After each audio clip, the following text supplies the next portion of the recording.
Au nom du Père, du Fils et du Saint-Esprit, ainsi soit-il. Nous fêtons Saint Blaise. On n'a pas beaucoup d'histoire de sa vie. On sait simplement que c'est un évêque martyr, qu'il a été martyrisé pour la foi. Et que, au cours des siècles, surtout en Orient, on l'invoque pour les maux de gorge. Et comme on y a tranché la gorge, c'est pour cela qu'on l'invoque pour les maux de gorge. Mais l'évangile d'aujourd'hui est terrible. Le Christ le dit, celui qui aime son père et sa mère plus que moi n'est pas digne de moi. Celui qui n'abandonne pas tout pour moi n'est pas digne de moi. Et bien là, on est vraiment dans l'évangile d'aujourd'hui. Si on n'est pas capable de tout abandonner pour suivre le Christ, ben on suit le diable. C'est tout.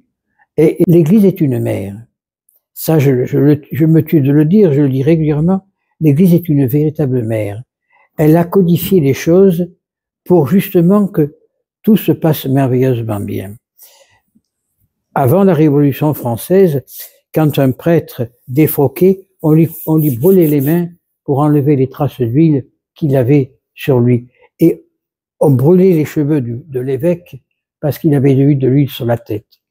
Bon, aujourd'hui on ne le fait plus, mais l'Église a codifié, surtout depuis le Concile de Trente, et Monsieur Ollier le dit bien dans son traité sur les saints ordres, un démon ne peut pas recevoir les ordres. Et quand on s'aperçoit que on lit les paroles le Christ le dit, elle a dit clairement, si on n'est pas digne de prendre sa croix et de me suivre, on n'est pas digne de moi. Et on peut être malade, on peut avoir toutes sortes de maladies. Si on lutte contre sa maladie pour suivre le Christ nous guérit. Il nous donne la force d'aller jusqu'au bout. Malheureusement, non. On est bien comme on est. Oui, parce qu'on a 4 sous, alors on va en boîte de nuit, on va en boîte de jour ou je sais pas quoi, on va danser, on va faire les idiots. Et après, quand on n'a plus rien, ah pardon. Mais c'est trop tard. C'est trop tard. Le Seigneur pardonne, oui, 1 fois, 2 fois, 3 fois, mais il n'est pas le pardon infini. Parce qu'autrement, ça serait trop facile. Le Seigneur appelle des gens, des hommes, des femmes, à son service.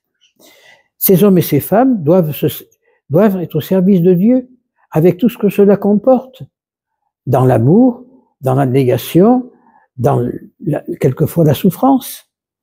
Mais Dieu est là pour nous aider, Dieu est là pour nous élever, Dieu est là pour nous aider à surmonter nos difficultés.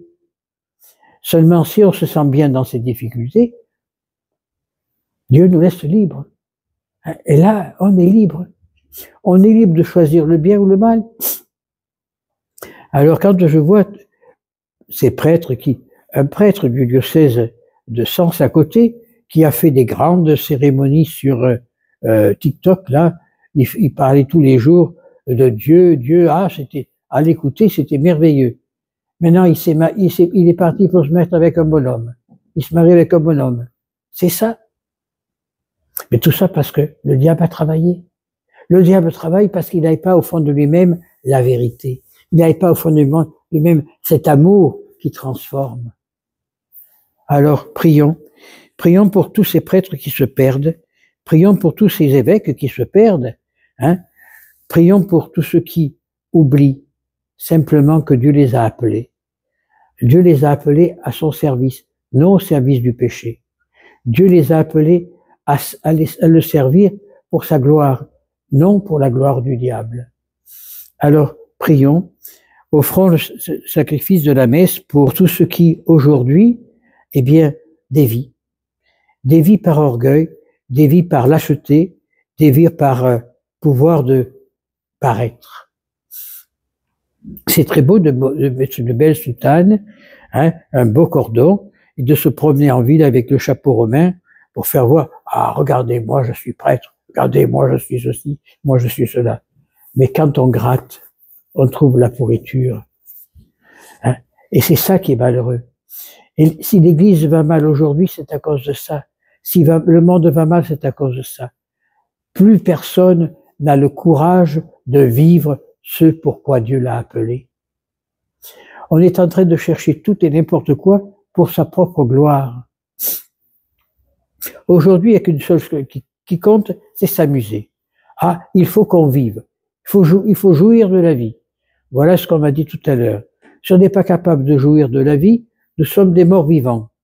Et moi, je préfère être mort vivant et être près de Dieu que jouir de la vie et être près du diable. Chacun son choix. Et le Christ le dit. On le dit dans l'évangile d'aujourd'hui. Hein. Celui qui n'est pas capable de tout quitter pour suivre le Christ n'est pas capable d'être chrétien. Alors bien sûr, on nous dit qui aime son père et sa mère plus que moi n'est pas digne de moi. Mais moi je rajoute qui s'aime soi-même pour vivre des cochonneries ou autre chose n'est pas digne de suivre le Christ. Et il va où? En enfer. Et ça, je reprends l'exemple de Jean de la Croix, c'est tout ce grand boulevard qui mène où? À la perdition. Il est fleuri, il est agréable, ah c'est bien, ça sent bon, il y a des bons repas au bord de la route, on fait tout, mais c'est l'enfer qui est au bout. Et quand on est au bout, c'est terminé. Alors, il y a une petite histoire qui m'a fait sourire et pour montrer, hein, c'est un monsieur qui meurt, il va au paradis, et oh, il s'ennuie parce que bon, il n'y a pas de musique, il n'y a pas de femme, il n'y a pas de bon repas, il s'ennuie. Alors il dit à Saint-Pierre, ah, est-ce que je ne peux pas descendre un petit peu en bas, en enfer, voir ce qu'ils font? Saint-Pierre lui dit, va. Alors il va passer 3 jours en bas, 3 jours de fête, 3 jours de bonbons, on danse, on mange, on boit, enfin c'est l'apothéose. Et il remonte. Et alors Saint-Pierre lui dit, comment ça s'est passé? Ah, merveilleusement bien, je veux y retourner. Bon. Il retourne une deuxième fois, même chose. Il remonte en enfer, au paradis, et au bout de la 3e ou 4e fois, il descend, mais là, c'est fini. C'est le chaudron, et on le pousse dans l'eau bouillante, on le brûle. Alors, il dit, mais c'était pas comme ça avant. Oui, mais avant, vous n'étiez qu'un hôte. Aujourd'hui, vous êtes un habitué. C'est vrai. C'est une bêtise, mais c'est vrai. Le diable nous fait voir de grandes choses, des belles choses. Ah, il nous donne tout ce que l'on veut. Mais quand on sera avec lui, c'est fini, on n'aura plus rien. Alors, il vaut mieux avoir peu sur cette terre pour avoir grandes choses au ciel. Parce que lorsqu'on est au ciel, on est heureux. Ah, on va pas danser, on va pas faire bombance tous les jours, peut-être. Mais on sera avec Dieu. On sera dans la paix. On sera dans cette paix profonde que personne ne peut nous enlever. Alors, prions Saint Blaise, prions tous les saints du paradis pour qu'ils nous apprennent le véritable amour de Dieu, pour qu'ils nous appellent le véritable servir de Dieu. Quand on voit tous ces martyrs qui n'ont pas eu peur, ils auraient pu dire après tout, ouais, on va danser, on va voir la déesse Raison, la déesse Thor, tout ce que l'on veut, on sera bien. On va voir Bacchus, il y a le vin qui coule à flot là-bas, on pourra... Non. Ils ont voulu vivre avec le Christ et suivre le Christ, et aujourd'hui ils sont de la béatitude éternelle. Qu'est-ce qu'on veut? Et là encore, Dieu nous laisse libre. Ou nous voulons aller dans cette béatitude éternelle qui nous apporte la vie, ou nous voulons aller à la béatitude diabolique qui nous apporte la mort. Nous avons à choisir. Alors, prions